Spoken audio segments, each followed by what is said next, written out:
I've grown my Instagram account to 50,000 followers, a Twitter account to 10k, and over 1 million here on YouTube. More followers and more engagement equates to you getting more design jobs and more opportunities.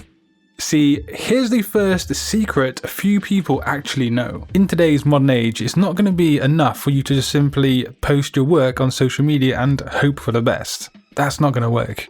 You need to get creative and do it in a very unique way that gets engagement. Take this post right here by Adobe.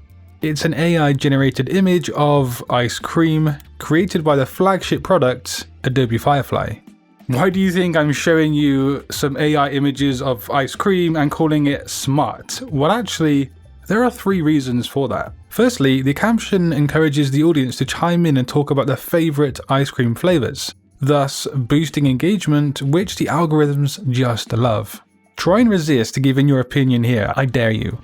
And secondly, Adobe are jumping on the hashtag of Ice Cream Day actually being a thing. Also, they have made the smart move by tagging Baskin-Robbins for extra clout.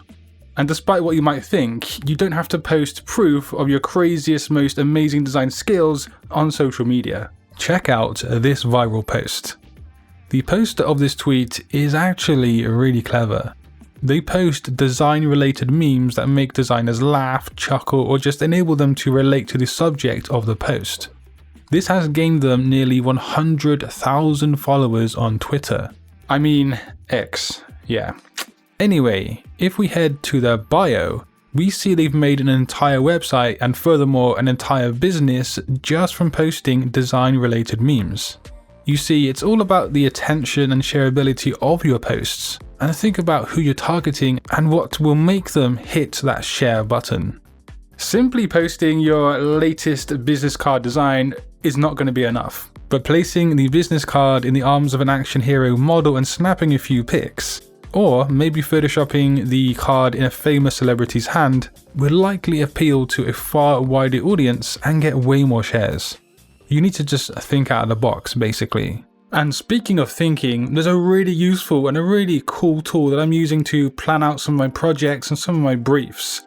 And this is what it is. It's a sponsor of today's video, eDraw Max. With eDraw Max, you have so many options, it's actually pretty insane. I mean, take a look at all of these categories along the left for us to choose from. But looking under the category of design, which, let's face it, that's where most of us are going to be going. We have graphic design, infographic, card, and UI and UX. But like I said, I've been using this mainly for planning and mind mapping my projects. And they're even starting to use AI into eDraw Max. I think it's a quick and an easy way to do things day in, day out in our workflows. You can bring typography, charts, imagery, and other things onto your boards as well.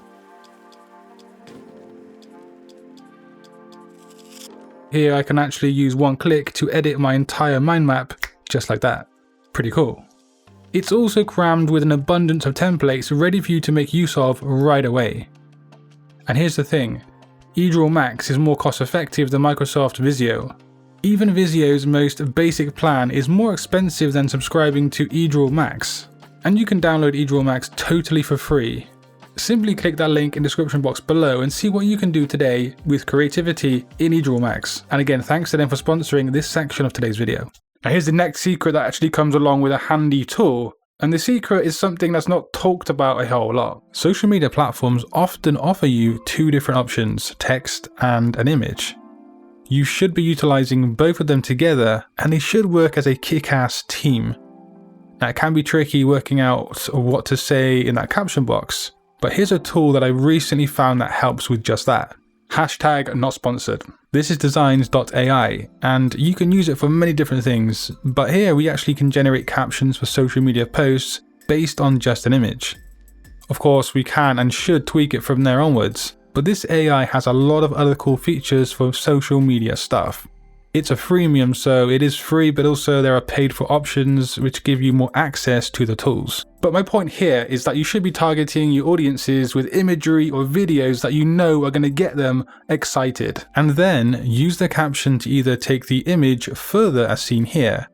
We can see Nat Geo showing us what a bird sees, something we rarely get to actually be aware of. Or you can just use it to get the post into larger circles of people as seen here. Wendy's really trying to capitalize on that Barbie hype. Now here's another secret that few designers take into consideration. So, do you post things on social media and then look to see who's liked it for a day or so and then just move on? Now if this sounds like you, unfortunately, you're doing it all wrong. You need to be tracking your post results. It's quite simple. First, have a goal of what you want to achieve. Is it more comments? Is it more likes, more shares, and so on? Then write down those goals and see how well your post does meet them a few days later. Note down what sort of style the post was and how it attempted to achieve that goal.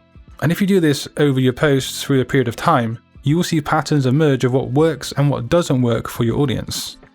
Now this next tip is so simple, it's actually crazy. When you post anything on social media, if possible, choose an animation or some kind of motion graphics rather than a static image. And here's exactly why. The people at Delia.net have done all of the testing for us. Basically, it shows that using animations or moving images on social media gets way more engagement. And in their case, it's 53% more engagement. Now that's just something to keep in the back of your mind when you're trying to get noticed on social media as a graphic designer. But yeah, think out of the box and really target your audience with what will make them tick, what will get those shares, those likes, and those comments, and then link to your portfolio or whatever else you want to show people. And when it comes to having portfolio posts and making social media posts, don't make the worst mistake of them all. Remove any old or outdated work that might drag down your self-image. And you're only as good as your worst addition into a portfolio of work. That's something to remember. And of course, no blurry uploads. Save your work in high quality PNGs or SVGs, as these do seem to work best for me when uploading work onto IG. And when it comes to profile pictures, I do feel that having a clean and creative image of yourself is a lot better than a logo on Instagram. This looks more authentic, approachable, and it will boost the likelihood of you scoring new clients. So as you grow your account and you post regular examples of how your skills can help solve problems, and also your posts simply just looking visually good, your authority in this space will also grow. And with authority comes trust, and with trust comes more clients. Posting quick mini tutorial tips, like for example in Adobe Illustrator, also go to show your skills and your knowledge. And these tend to get quite liked by other designers and shared around. You might be forgetting something on your social media accounts, something hugely powerful. Now I always post a link in my bio that actually leads to other links that gain me traction, that gain me clients and sales. That's all thanks to Linktree, which costs next to nothing per month. Again, hashtag not sponsored. But also, here's a crucial thing you need to be doing on social media which many people just forget. Make sure you have a pinned tweet, and here's exactly why. The pinned tweet is at the very first thing that people will see when they hit that button and head over to your account, apart from your bio of course, but a pinned tweet means it's prime real estate on a social network that typically moves really fast. To make the pinned tweet effective, use a striking and interesting image or video clip. Also make sure you use relevant hashtags and absolutely have a call to action that directs people away from the tweet to wherever you want them to go. If you fully absorb the knowledge in today's video like some kind of graphic design sponge, you'll be able to create more engaging, more efficient social media posts, and thus your graphic design career should grow. But if you want to learn some really important skills to becoming a more efficient graphic designer, then just click the video on screen. And until next time guys, design your future today. Peace.